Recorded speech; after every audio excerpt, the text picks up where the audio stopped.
Welcome to the gearvlogz podcast, episode 19. In today's video, I talk about the U.S. House of Representatives bill introduced to stop California's car ban. Then, Colorado's draft's electric vehicle plan will not include internal combustion engine ban. Lamborghini LB744, the strength of lightness. And how Porsche created a rare Mirage for the next Transformers movie. Meet Project Cosmos, a 1,000-mile range, emission-free mega yacht from Apple Watch designer, and Tesla faces lawsuit for allegedly monopolizing parts and repairs. If this is your first time here, thanks for clicking on that play button. I'm Mario Gear, and I've been involved in the automotive industry for well over 15 years. And I'm here sharing my enthusiasm for all things automotive topics with you. So let's begin.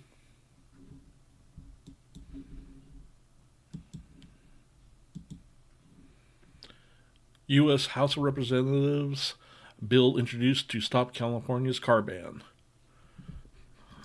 Overview. U.S. Representative John Joyce, Republican from Pennsylvania, introduced a SEMA Action News Network supported bill, H.R.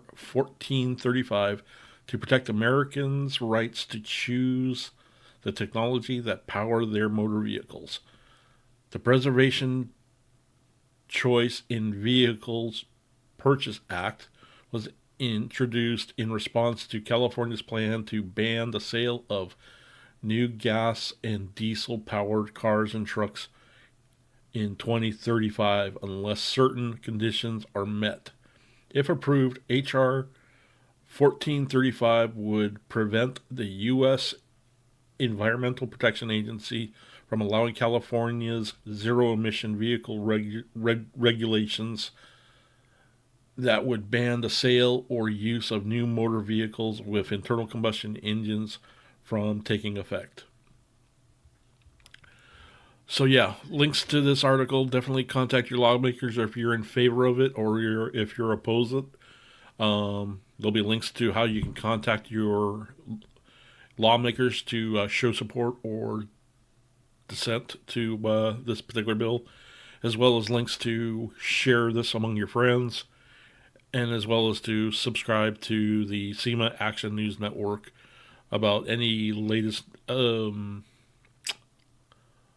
laws and legislations that may be affecting you in the automotive industry or automotive hobby field. So definitely worth checking out. Now on to the next story. Colorado draft's electric vehicle plan will not include internal combustion engine ban.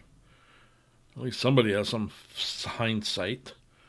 Let's read this one here. The Colorado Department of Public Health and Environment issued the final draft of the state's 2023 Colorado electric vehicle plan, which is intended to adopt later in 2023. Despite being a CARB state, the proposal does not follow California by banning the sale of new internal combustion engine powered vehicles. SEMA believes Coloradoans, not the government, should be allowed to choose the type of vehicle technology that best serves them and their families. Once adopted, the proposed rule will go into effect starting with model year 27 or 2027. SEMA will encourage its members and enthusiasts to comment on the proposal once it is officially considered later this year. So yeah, definitely subscribe to get updates of that if you're from Colorado or you just want to be able to voice your opinions and support it. So yeah, that's definitely something worth considering. In my own opinion, this whole legislation ban about banning the sale of internal combustion engines on new vehicles is being pushed a little too soon, and it's bad enough that the automakers are already trying to adopt it already just by looking at all of the offerings and all of the commercial ads you're seeing now from the automakers pushing for EVs. I get it that they are heavily investing in it. I understand it, but you got to realize it's just simple. It's like we do not have the infrastructure for it, be it Tesla charging stations or Electrified America charging stations to power up these vehicles. We don't have the infrastructure grid set up for it yet. It's pretty pathetic when you have the state of, California's governor, signs this bill law banning internal combustion engine vehicles one day, and then the following week he's getting on the news telling everybody to conserve power, do not charge your electric vehicles, because of potential brown outages. And to top things off now with another case example, they're trying to ban, like they say, gas-powered stoves, for various mission reasons. You want to ban that.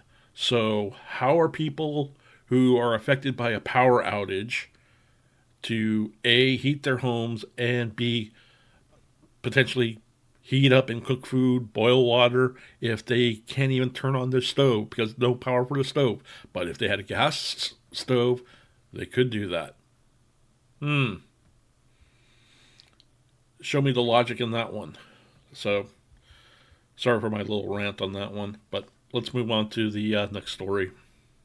Lamborghini LB744, the strength of lightness.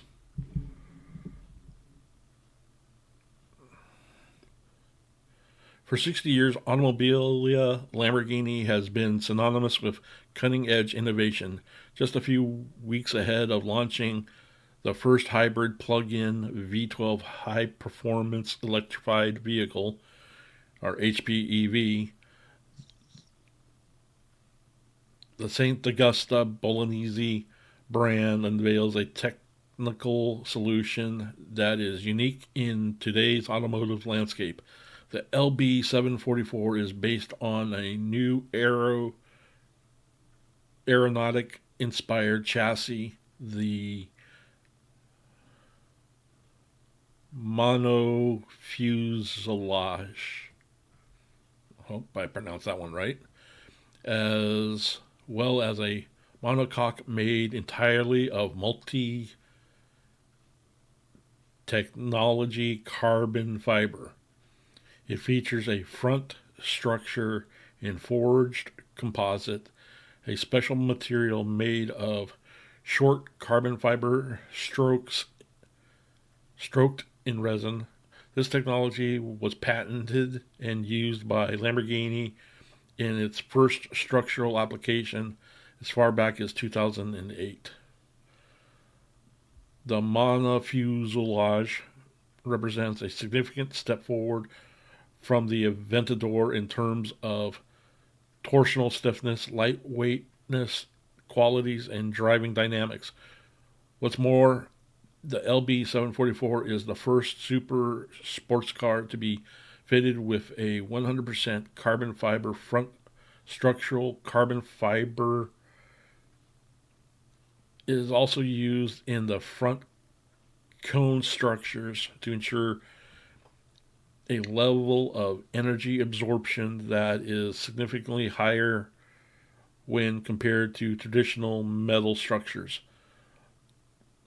Double that of the Aventador Ultimum aluminum front end, combined with substantial reduction in weight. Ugh, tongue twister there. In fact, the LB744 monofuselage is 10% lighter than the Aventador chassis, and the front frame is 20% lighter than its aluminum predecessor. The torsional stiffness has also been improved with a value of 40,000 nanometers, up to about 25% compared to the Aventador, and guaranteeing best-in-class dynamic capabilities. The design concept underlying the development of the new monofuselage is based on the maximum integration between components. This is optimized thanks to the introduction of extensive forged composites technology, as well as the development of the monolithic rocker ring. This use of carbon fiber makes the LB744 unique in the super sports car arena. The single element ring shape component is made of CFRP, which stands for carbon fiber reinforced plastic, and forms the supporting structure of the car. The rocker ring encloses and connects the forged composites elements such as the tub, the front firewall, and A-pillars. The production of forged composite components also optimize efficiency and increases stability during the manufacturing process by reducing the energy consumption of cooling equipment and quality of waste material.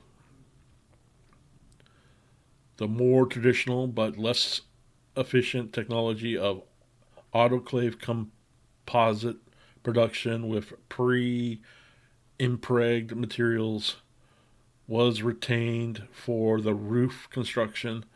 The autoclave carbon fiber meets high technical, aesthetic, and quality requirements compared by craftsmanship in the highly specialized hand layup process, which results from years of quality-driven in-house production of composite materials components.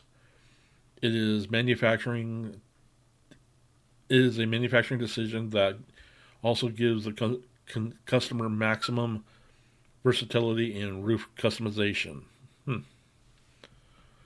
The rear chassis is made of high-strength aluminum alloy and features two important hollow castings in the rear dome area.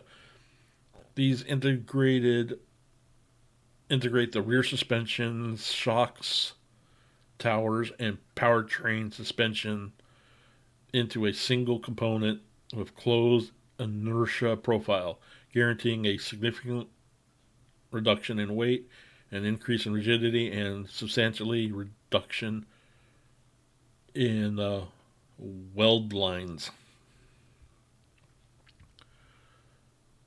The LB744 represents a new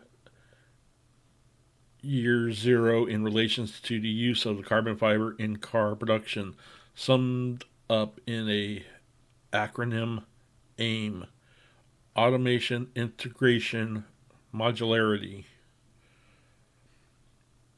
Automation refers to the introduction of automated and digitalized processes into the material transformation while preserving traditional Lamborghini manufacturing, such as in the discipline of composites.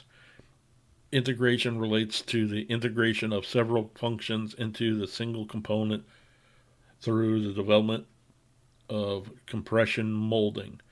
This process uses preheated polymers to enable the production of the components with a wide range of lengths, thicknesses, and complexities, ensuring optimum integration between components to guarantee high tolerance stiffness. Finally, modularity, referring to the making the applied technology modular, therefore more flexible and efficient to respond to all production requirements and characteristics. Boy, that was a technical go through on from Lamborghini. And I guess here's some of the pictures that they have here of the car, how it's set up.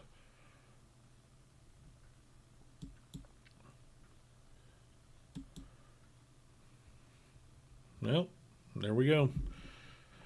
Comment below what you think. You think we're getting too fancy with carbon fiber or whatnot? On to the next story.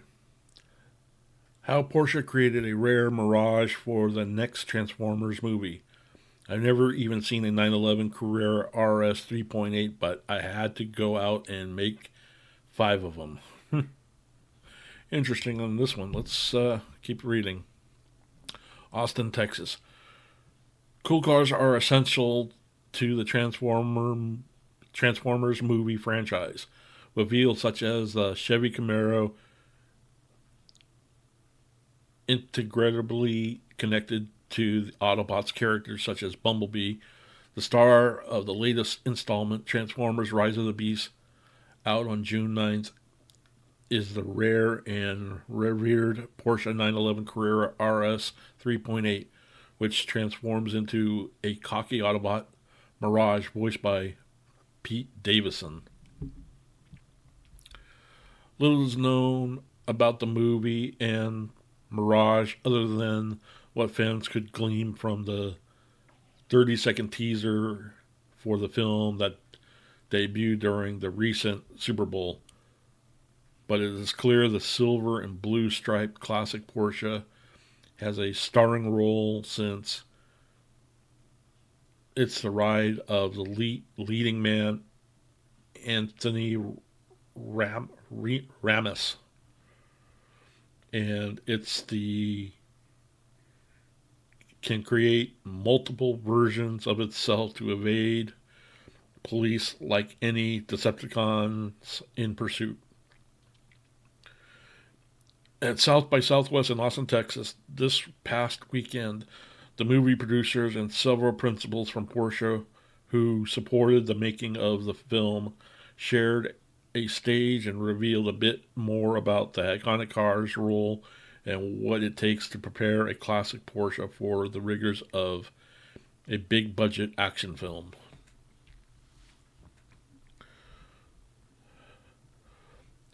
Only 55 1993 Porsche 911 Carrera RS 3.8s were built as a one-off homologation special for the 3.8 RSR race car, and the model has sold for more than 1.5 million at auction. So replicas had to be built for the movie. We wouldn't want to wreck a historic car like that, said Owen Shively, CEO of RTTM, which represents Porsche Cars North America in entertainment and production placement. Shively oversaw building of the 911 Carrera RS 3.8 replicas.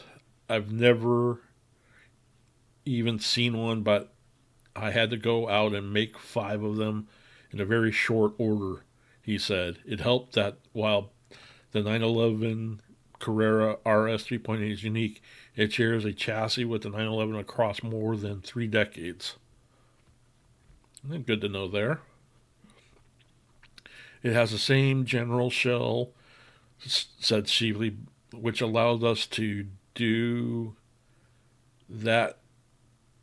It is the 911 tub from 65 through 98, but you can use that base and build it into a RS 3.8.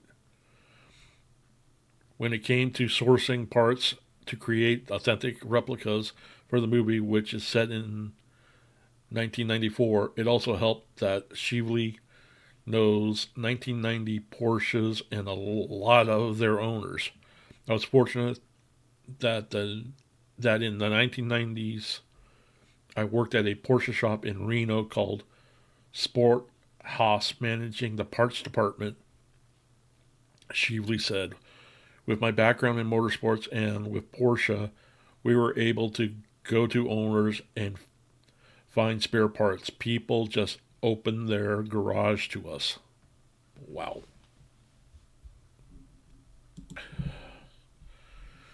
That's a lot of spare parts to get from private collectors just to build replicas. Okay, that's a very unique thing. Film producer Lorenzo Di Bonaventura said, I've worked with a lot of brands, but the passage of the Porsche owners and passion of the Porsche owners and their willingness to give was amazing, and we benefited from it. I've never seen that kind of enthusiasm for something they own. Keeping the replicas running and ready for the Mirage scenes was another challenge. We brought in technical technicians from Porsche so that if something went wrong, they could work on them on the spot and maintain them overnight so that production would keep rolling, said Scott Baker, director of marketing communications for Porsche North America. The location call time was basically 3 a.m. Baker added, and this isn't a single day, but over weeks that they're adjusting to something that may happen in a short sequence, and if a car needs to be fixed.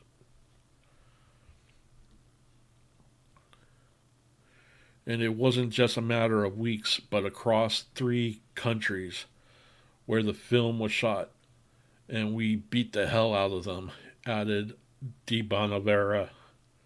With a big Hollywood movie like this, losing a day of production can cost anywhere from $250,000 to $500,000. If a car doesn't work, it's a big problem. There was a lot of pressure on Porsche to keep the cars running because it's a marquee vehicle when you see the movie. Each car also had a specific role during filming, Shively said.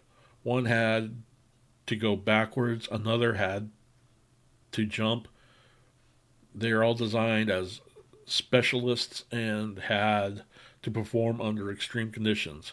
We approached it like a competition situation, just like coming into the pits stop when you have to turn the car around and get them back out, said Shively.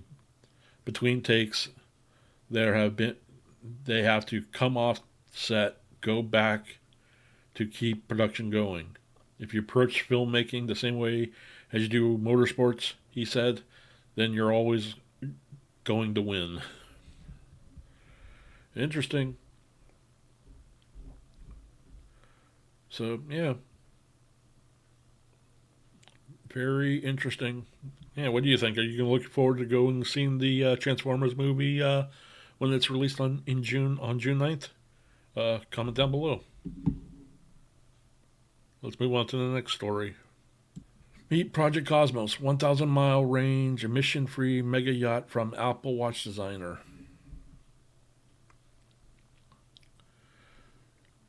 German luxury boat builder Lursen Yachts has shared video footage of it successfully launching a zero-emission mega yacht longer than 2 Olympic swimming pools, suspected to be commissioned by a Japanese billionaire. The exterior of the hydrogen-powered mega yacht, codenamed Project Cosmo, is being designed by Apple designer Mark Newson.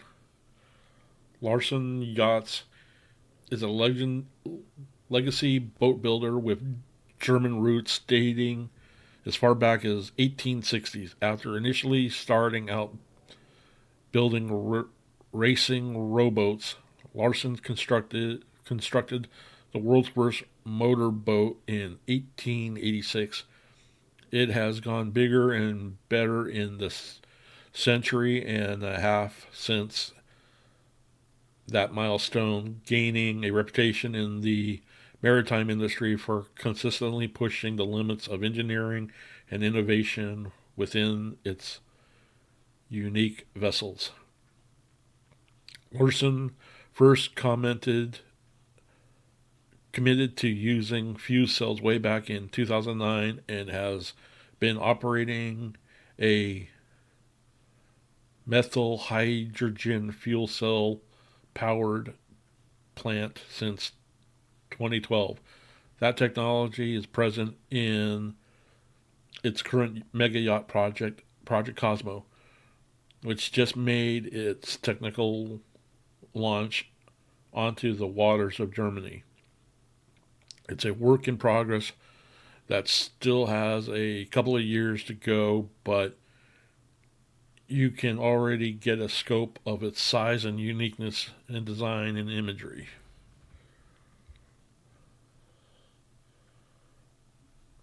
Interesting. Huh. Take a look at some of the other. Wow.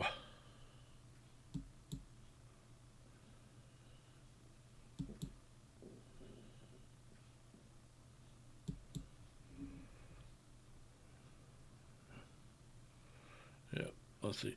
This mega yacht can operate for 15 days without emissions.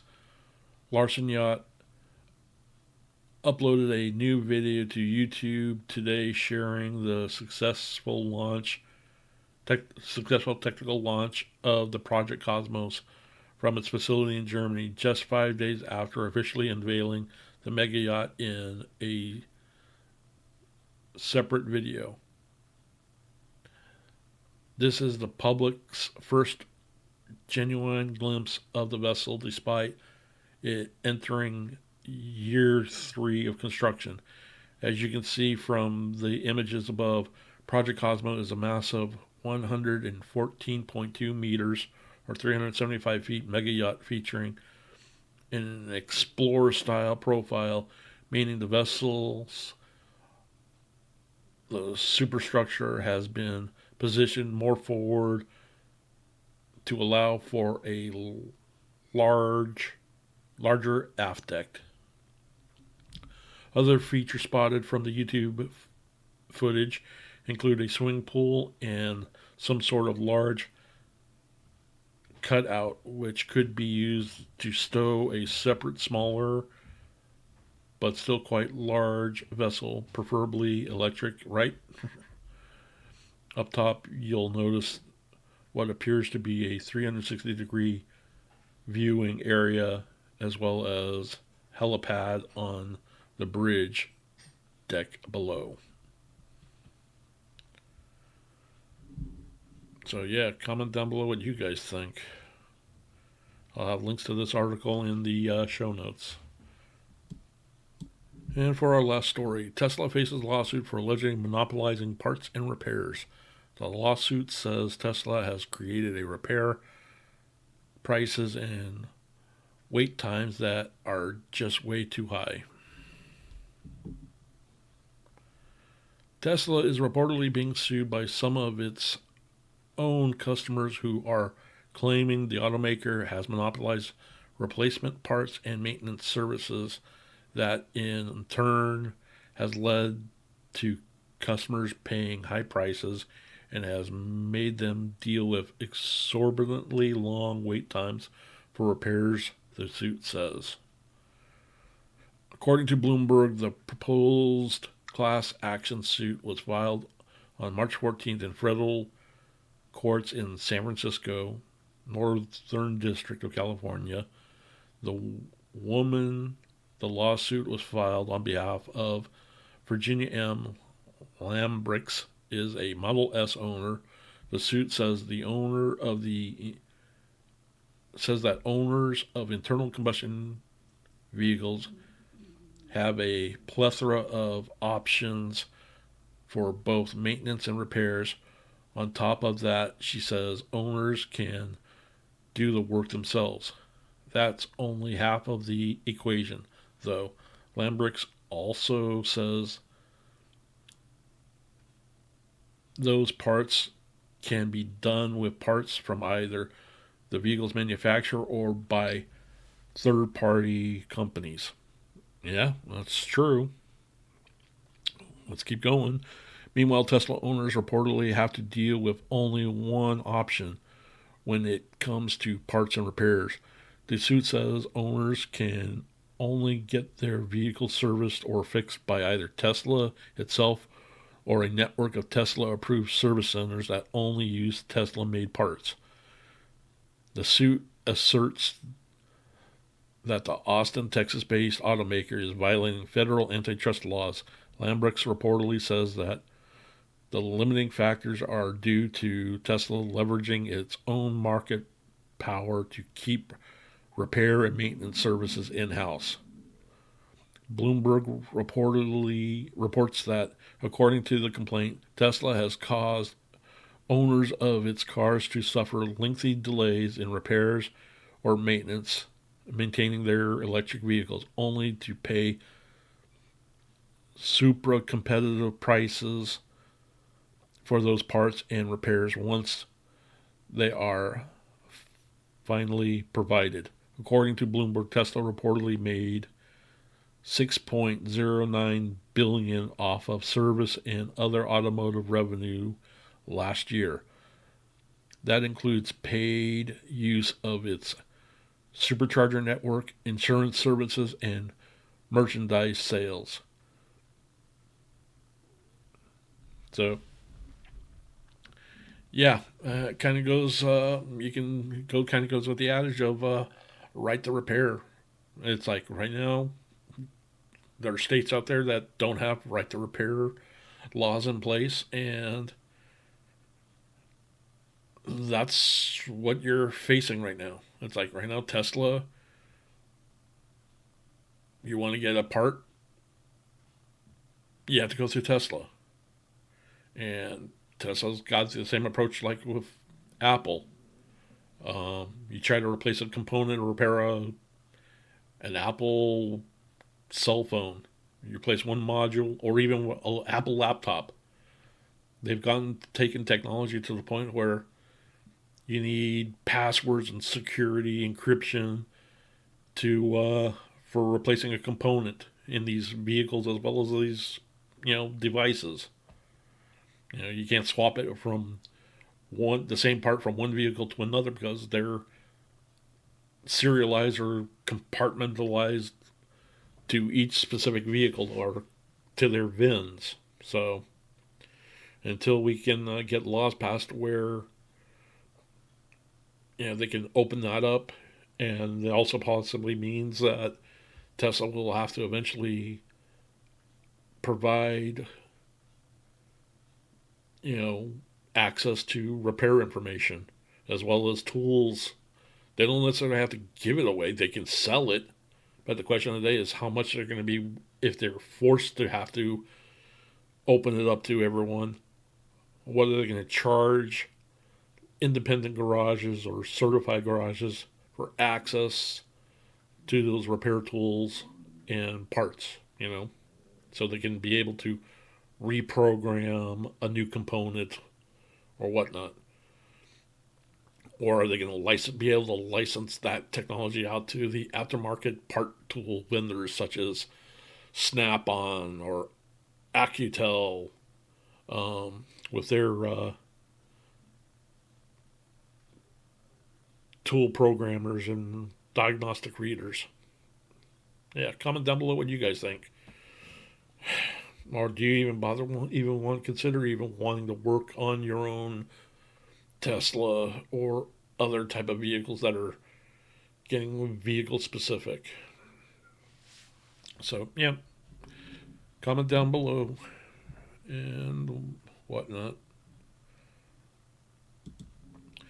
So yeah, comment down below.